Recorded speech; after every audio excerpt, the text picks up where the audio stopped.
दुर्गा सप्तशती नवार्ण विधि। ओम अस्य श्री नवार्ण मंत्रस्य ब्रह्म विष्णु रुद्रा ऋषयः गायत्रुष्णि तूगे रावत्तु यावत्तु त्रियु आगुत्ते बरी त्रु अनಬೇಡ್ರಿ त्रियु श्नि गनुष्टुप चंदांसी श्री महाकाली महालक्ष्मी महासरस्वत्यो देवताः ऐं बीजं ह्रीं शक्ति क्लीं कीलकं श्री महाकाली महालक्ष्मी महासरस्वती प्रीत्यर्थं जपे विनियोगः। नवार्णविधिः। ओम अस्य श्री नवार्णमन्त्रस्य ब्रह्मा विष्णु रुद्रा ऋषयः गायत्र्युष्णि गनुष्टुप छन्दांसि श्री महाकाली महालक्ष्मी महासरस्वत्यो देवताः ऐं बीजं ह्रीं शक्तिः क्लीं कीलकं श्री महाकाली महालक्ष्मी महासरस्वती प्रीत्यर्थं जपे विनियोगः। ಋಷ್ಯಾದಿನ್ಯಾಸಃ ಇದನ್ನು ನಾನು ಫಸ್ಟು ಹೇಳ್ತೀನಿ ಬಾಯಲ್ಲಿ, ನೀವೆಲ್ಲ ಪದಗಳನ್ನು ಬಾಯಿಗೆ ತಿರುಗಿಸ್ಕೊಳ್ಳಿ, ಅಂದರೆ ಚೆನ್ನಾಗಿ ಕಲ್ತ್ಕೊಳ್ಳಿ. ನಾನು ಆಮೇಲೆ ನಾಳೆ ನಡೆದ ವಿಡಿಯೋ ಮಾಡಿ ಕಲಿಸ್ತೀನಿ. ಓಕೆ. ಋಷ್ಯಾದಿನ್ಯಾಸಃ ಬ್ರಹ್ಮ ವಿಷ್ಣು ರುದ್ರ ಋಷಿಭ್ಯೋಂ ನಮಃ. ಈ ಋಷ್ಯಾದಿನ್ಯಾಸನ 5 ಫಿಂಗರ್ಸಿಂದ ಮಾಡಬೇಕು. ನಾವು ಊಟ ಮಾಡುವಾಗ ಐದು ಫಿಂಗರ್ಸ್ನ ಹೇಗೆ ಕಲಿಸ್ತೀವಿ ಆ ಥರ ಜೋಡಿಸ್ಕೊಂಡು ಶಿರಸಿ ಅಂದರೆ ತಲೆ ಮೇಲೆ ಇಟ್ಕೋಬೇಕು. ಬ್ರಹ್ಮ ವಿಷ್ಣು ರುದ್ರ ಋಷಿಭ್ಯೋಂ ನಮಃ ತಲೆ ಮೇಲೆ ಇಟ್ಕೋಬೇಕು. ಗಾಯತ್ರ್ಯುಷ್ಣಿ ಗನುಷ್ಟುಪ್ ಚಂದೋಭ್ಯೋಂ ನಮಃ ಇದು ಮುಖದ ಮೇಲೆ, ಅಂದರೆ 2 ಐಬ್ರೋಸಿಗೆ ಮಧ್ಯದಲ್ಲಿ ಇಟ್ಕೋಬೇಕು. ಮಹಾಕಾಲಿ ಮಹಾಲಕ್ಷ್ಮಿ ಮಹಾಸರಸ್ವತಿ ದೇವತಾಭ್ಯೋಂ ನಮಃ ಇದನ್ನು ಹೇಳಿ ಹೃದಯದ ಮೇಲೆ ಇಟ್ಕೋಬೇಕು. ಐಂ ಬೀಜಾಯ ನಮಃ ಗುಹ್ಯ ನಮ್ಮ ಪರ್ಸ್ನಲ್ ಪಾರ್ಟ್, ಹಾಗೆ ಒಕ್ಕಳ ಕೆಳಗೆ ತೋರಿಸ್ಕೋಬೇಕು. ಹ್ರೀಂ ಶಕ್ತಯೇ ನಮಃ ಪಾದಕ್ಕೆ 2 ಪಾದಕ್ಕೆ ಟಚ್ ಮಾಡಬೇಕು ಆ ಫಿಂಗರ್ಸಿಂದ. ಕ್ಲೀಂ ಕೀಲಕಾಯ ನಮಃ ನಾಭಿ, ಇವಾಗ ನಾಭಿನ ಟಚ್ ಮಾಡಬೇಕು. ಈ ಥರ ಹೇಳ್ಕೊತ. ಓಕೆ. ನಿಮಗೆ ಕನ್ಫ್ಯೂಷನ್ ಬೇಡ, ನಾನು ನಾಳೆ ನಡೆದ ವೀಡಿಯೋ ಹಾಕ್ತೀನಿ, ಅದನ್ನು ನೋಡಿ ಎಲ್ಲರೂ ಕಲಿವಂತ್ರಿ. ಅಷ್ಟೊತ್ತಿಗೆ ಇದನ್ನೆಲ್ಲ ಕೇಳಿಸ್ಕೊಳ್ಳಿ. ವೀಡಿಯೋನಲ್ಲಿ ಇಷ್ಟೊಂದು ಎಕ್ಸ್ಪ್ಲೈನ್ ಮಾಡೋಕ್ಕೆ ಬರೋದಿಲ್ಲ, ನಾನು ಸುಮ್ಮನೆ ಮಾಡಿ ತೋರಿಸ್ತೀನಿ. ನೀವು ಅಷ್ಟೊತ್ತಿಗೆ ಇವನ್ನೆಲ್ಲ ಬಾಯಿಗೆ ಸ್ವಲ್ಪ ಚೆನ್ನಾಗಿ ಪ್ರಾಕ್ಟೀಸ್ ಮಾಡಿ ಬಾ, ಚೆನ್ನಾಗಿ ಬರುತ್ತೆ ಅವಾಗ ಹೇಳ್ಕೊಳ್ಳುವಾಗ.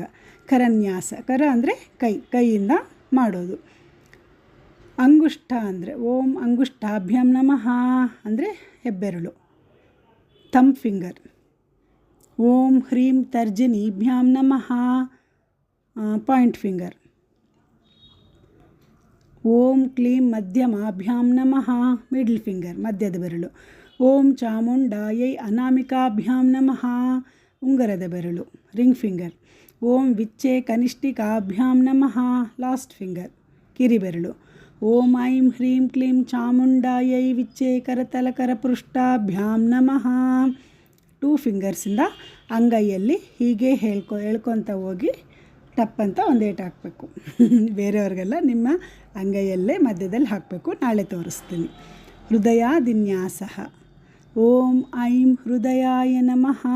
ಇವಾಗ ಮೇಲೆ ಋಷ್ಯಾದಿನ್ಯಾಸಕ್ಕೆ 5 ಫಿಂಗರ್ಸ್ ಮಾಡಿದ್ದೀವಲ್ಲ, ಆಮೇಲೆ ಇವಾಗ 3 ಫಿಂಗರ್ಸಿಂದ ಮಾಡಬೇಕು. 3 ಫಿಂಗರ್ಸ್ನ ಮಡಚಿ ಒಂದೊಂದಕ್ಕೊಂದೊಂದು, ಹೃದಯಕ್ಕೆ 3 ಫಿಂಗರ್ಸು, ಶಿರಸ್ಸಿಗೆ 2 ಫಿಂಗರ್ಸು, ಆಮೇಲೆ ಶಿಖ ಬಂದಾಗ ಥಂಬ್ ಫಿಂಗರ್ ಮಾಡಬೇಕು. ಓಂ ಹೃದಯಾಯ ನಮಃ 3 ಫಿಂಗರ್ಸಿಂದ ಹೃದಯಕ್ಕೆ ಟಚ್ ಮಾಡ್ಕೋಬೇಕು. ಓಂ ಹ್ರೀಂ ಶಿರಸೇ ಸ್ವಾಹ 2 ಫಿಂಗರ್ಸಿಂದ ತಲೆಗೆ ಟಚ್ ಮಾಡ್ಕೋಬೇಕು. ಓಂ ಕ್ಲೀಂ ಶಿಖಾಯೈ ವಷಟ್ ಥಂಬ್ ಫಿಂಗರ್ನ ಲಿಟಲ್ ಫಿಂಗರ್ನ 2 ಎಬ್ಸಿ ಬೇರೆವೆಲ್ಲ ಮಡಚಿ ಶಿಖ ಅಂದರೆ ನಮ್ಮ ಹೈ ಪೋನಿ ಕಟ್ತೀವಲ್ಲ ಅದು ಶಿಖ ಅಂದರೆ ಅಲ್ಲಿ ಟಚ್ ಮಾಡಬೇಕು. ಓಂ ಚಾಮುಂಡಾಯೈ ಕವಚಾಯ ಹುಂ 2 ಕೈಗಳನ್ನ 2 ಶೋಲ್ಡರ್ಸ್ ಮೇಲೆ ಕ್ರಾಸ್ ಆಗಿ ಇಟ್ಕೋಬೇಕು. ಓಂ ವಿಚ್ಚೆ ನೇತ್ರತ್ರಯಾಯ ವೌಷಟ್ little finger thumb finger and point ಫಿಂಗರ್ನ 2 ಕಂಡುಗಳ ಕೊನೆಯಲ್ಲಿ, ಆಮೇಲೆ ನಮ್ಮ ಚುಕ್ಕೆ ಇಟ್ಕೊತೀವಲ್ಲ ಅಲ್ಲಿ ಇಟ್ಟು ಲಾಸ್ಟಿಗೆ ಚಿಟಿಕೆ ಹಾಕಬೇಕು. ಚಿಟಿಕೆ ಅಂದರೆ ಹಿಂಗೆ ಏನಂತಾರೆ ಚಿಟಿಕಿನೇ. ಓಂ ಐಂ ಹ್ರೀಂ ಕ್ಲೀಂ ಚಾಮುಂಡಾಯೈ ವಿಚ್ಚೆ ಅಸ್ತ್ರಾಯ ಫಟ್ ಸೇಮಿಂಗ್ ಮೇಲೆ ಕರತಲಕರ ಪೃಷ್ಠಾಭ್ಯಾಂ ನಮಃಗೆ ಹೇಳಿದ್ನಲ್ಲ, ಅಂಗೈ ಮೇಲೆ 2 ಫಿಂಗರ್ಸ್ನಿಟ್ಟು ಅಂಗೈ ಕೊನೆಯವರೆಗೂ ತಗೊಂಡೋಗಿ ಅಂಗೈ ಮಧ್ಯದಲ್ಲಿ 2 ಫಿಂಗರ್ಸಿಂದ ಹೊಡಿಬೇಕು. ನೆಕ್ಸ್ಟ್ ಅಕ್ಷರನ್ಯಾಸ ಅಂದರೆ ಇಲ್ಲಿ ಕೂಡ ಎಲ್ಲವೂ 2 ಫಿಂಗರ್ಸಿಂದ ಮಾಡಬೇಕು. ಓಂ ಐಂ ನಮಃ ಅನ್ಕೊಂತ ಶಿಖ ಅಂದರೆ ಅಲ್ಲಿ ಹೈ ಪೋನಿ ಹಾಕ್ತೀವಲ್ಲ ಕೊನೆಯಲ್ಲಿ ಅಲ್ಲಿ ಟಚ್ ಮಾಡಬೇಕು. ಓಂ ಹ್ರೀಂ ನಮಃ ದಕ್ಷಿಣ ನೇತ್ರ. ಓಂ ಕ್ಲೀಂ ನಮಃ ವಾಮನೇತ್ರ, ಆ ಕಣ್ಣನ್ನು ಮುಟ್ಟಬೇಕು. ಓಂ ಚಾಂ ನಮಃ ದಕ್ಷಿಣ ಕರ್ಣ ಅಂದರೆ ಕಿವಿ. ಓಂ ನಮಃ ವಾಮಕರ್ಣೆ, ಓಂ ಕಿವಿ. ಓಂ ಡಾಂ ನಮಃ ಇದನ್ನು ಮಾತ್ರ ಎಲ್ಲ ಫಿಂಗರ್ಸ್ನಿಂದ ನಾಸಿಕ ಅಂದರೆ ಇಲ್ಲಿ ಆ್ಯಕ್ಚುಲಿ ಚೀಕ್ಸ್ ಹತ್ರ ಮುಟ್ಟಬೇಕು. ಇಲ್ಲಿಂದ ಡಾಮ್ ನಮಃ ಎಲ್ಲ ಫಿಂಗರ್ಸ್ನ ಜೋಡಿಸಿ ದಕ್ಷಿಣ ನಾಸಾಪುಟೆ ಚೀಕ್ಸ್ ಅಂತೀವಲ್ಲ ಆ ಪಾರ್ಟಲ್ಲಿ ಟಚ್ ಮಾಡಬೇಕು ಎರಡೂ ಕಡೆಗೆ. ವಾಮ ಅಂದಾಗ ವಾಮ ಕಡೆ, ದಕ್ಷಿಣ ಅಂದರೆ ದಕ್ಷಿಣ ಕಡೆ. ಓಂ ಐಂ ನಮಃ. ಓಂ ವಿಂ ನಮಃ ಅಂದರೆ ಮುಖೆ ಅಂದರೆ ನಾವು ಸ್ಟಿಕ್ಕರ್ ಇಟ್ಕೊತೀವಲ್ಲ ಅಲ್ಲಿ. ಓಂ ಛೇಂ ನಮಃ ಗುಹೆ ಅಂದರೆ ನಮ್ಮ ಪರ್ಸ್ನಲ್ ಪಾರ್ಟ್ ಹತ್ರ ತೋರಿಸ್ಕೋಬೇಕು. ಇದೆಲ್ಲ ಆದಮೇಲೆ ಇಲ್ಲೇನು ಈಗ ಮೂಲ ನವಾರ್ಣ ಮಂತ್ರದಿಂದ 8 ಬಾರಿ ವ್ಯಾಪಕ ನ್ಯಾಸವನ್ನು ಮಾಡಬೇಕು.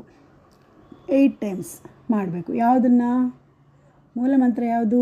ಇಲ್ಲಿ ಸ್ಟಾರ್ಟಿಂಗಲ್ಲಿ ಕೊಟ್ಟಿದ್ದಾರೆ ನೋಡಿ, ನವಾರ್ಣ ವಿಧಿ ಕೆಳಗಡೆ ಒಂದು ಮಂತ್ರವನ್ನು ಕೊಟ್ಟಿದ್ದಾರೆ, ನವಾರ್ಣ ಮಂತ್ರ ಅಂತಂದೇಳಿ. ಅದೇನದು? ಓಂ ಐಂ ಹ್ರೀಂ ಕ್ಲೀಂ ಚಾಮುಂಡಾಯೈ ವಿಚ್ಚೆ. ಓಂ ಐಂ ಹ್ರೀಂ ಕ್ಲೀಂ ಚಾಮುಂಡಾಯೈ ವಿಚ್ಚೆ ಅಂತಂದೇಳಿ ಇದೆ. ಅದನ್ನು ನೀವು 2 ಶೋಲ್ಡರ್ಸ್ಗೆ ತೋರಿಸ್ತೀನಿ ನಾಳೆ ನಾನು. ಕ್ರಾಸಾಗಿ ಇಟ್ಕೊಂಡು ಟೋಟಲ್ ಬಾಡಿನೆಲ್ಲ ನಾವು ಒಂಥರ ರಕ್ಷಾಬಂಧನ ಥರ ಬಂಧವ ಮಾಡ್ತಾಯಿದ್ವಿ. ದೇವಿ ಮಂತ್ರವನ್ನು ಹೇಳ್ಕೊತ ನಮ್ಮ ಬಾಡಿಯನ್ನು ನಾವು ರಕ್ಷೆ ಕೊಡ್ತಾ ಇದ್ದೀವಿ. ಆಮೇಲೆ ದಿನ್ಯಾಸ. ದಿನ್ಯ ಅಂದರೆ ದಿಕ್ಕುಗಳು. ಓಂ ಈಚೈ ನಮಃ ಪ್ರಾಚ್ಯೈ ನಮಃ ಈಸ್ಟ್. ಅಲ್ಲಿಂದ ಲೈನಿಗೆ ಹಿಂದಕ್ಕೆಲ್ಲ 8 ದಿಕ್ಕುಗಳಿಗೆ ಹಿಂಗೆ ಹೂವು ಹಾಕಿದಂಗೆ ಹಾಕ್ಕೊತ ಬರಬೇಕು. ಓಂ ಐಂ ಆಗ್ನೇಯೈ ನಮಃ. ಓಂ ಹ್ರೀಂ ದಕ್ಷಿಣಾಯೈ ನಮಃ. ಓಂ ಹ್ರೀಂ ನೈಋತ್ಯೈ ನಮಃ. ಓಂ ಕ್ಲೀಂ ಪ್ರತೀಚ್ಯೈ ನಮಃ. ಓಂ ಕ್ಲೀಂ ವಾಯವ್ಯೈ ನಮಃ. ಓಂ ಚಾಮುಂಡಾಯೈ ಉದಿಚ್ಯೈ ನಮಃ. ಓಂ ಚಾಮುಂಡಾಯೈ ಈಶಾನ್ಯೈ ನಮಃ. ಓಂ ಐಂ ಹ್ರೀಂ ಕ್ಲೀಂ ಚಾಮುಂಡಾಯೈ ವಿಚ್ಚೆ ಊರ್ಧ್ವಾಯೈ ನಮಃ. ಊರ್ಧ್ವ ಅಂದರೆ ಮೇಲೆ ಆಕಾಶ. ಓಂ ಐಂ ಹ್ರೀಂ ಕ್ಲೀಂ ಚಾಮುಂಡಾಯೈ ವಿಚ್ಚೆ ಭೂಮ್ಯೈ ನಮಃ. ನಾವು ಕುಂತಿರೋ ಸ್ಥಳದಲ್ಲಿ ನೆಲವನ್ನು ಮುಟ್ಟಬೇಕು. ನಾವು ಅಕಸ್ಮಾತ್ ಚೈರ್ ಮೇಲೆ ಸೋಫಾ ಮೇಲೆ ಕುಂತಿದ್ರೆ ಸೋಫಾನ ಚೈರ್ನ ಮುಟ್ಬೋದು, ಬೊಗ್ಗಿ ಭೂಮಿನ ಮುಟ್ಟೋ ಅವಶ್ಯಕತೆ ಇಲ್ಲ. ಓಕೆ.